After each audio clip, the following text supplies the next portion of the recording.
Ayoko na. Ayoko na. Ayoko nang pigilan ng sarap. Sarap ng kanila dito, pares.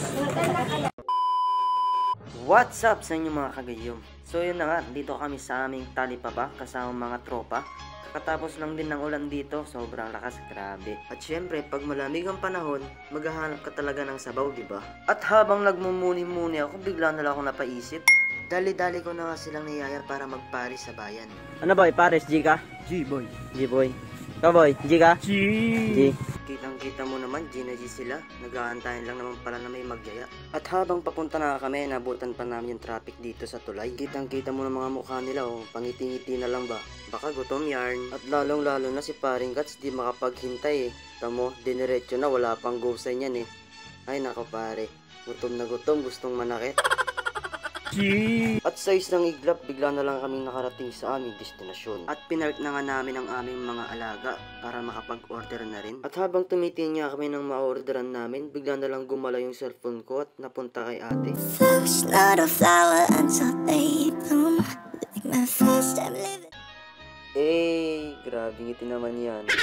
So yun na nga guys, lechon pares ang aming in-order at with drinks na rin yun sa halagang 80 pesos, diba? San ka pa? At hindi lang pala pares ang meron dito, meron din mga tapsilog, pusilog, mga ganyan, diba? Ang dami kang ma-order dito, san ka pa? Dito lang sa Isa's Food House. Dito lamang yan sa Antiporda Street, Barangay Trinchera, Tayug, Pangasinan. Along the highway lang yan, makikita mo rin dyan, kabi lamang ng CSI. Gutom ka na?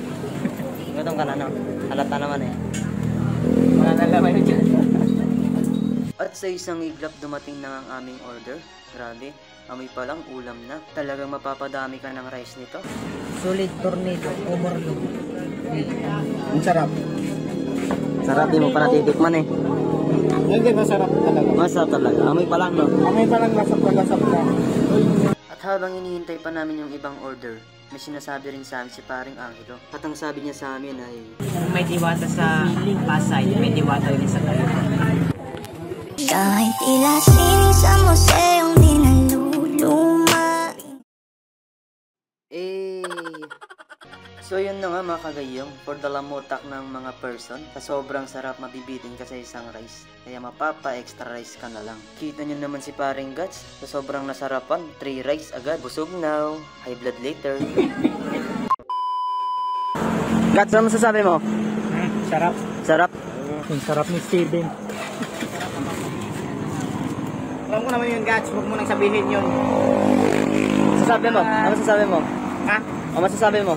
Huwag niya nga nang sabihin na masarap ako kasi alam ko naman na yun. Hindi yung Paris, tanga. Ay, tingnan mo kasi. Sarap ni Steven, sabi niya kasi.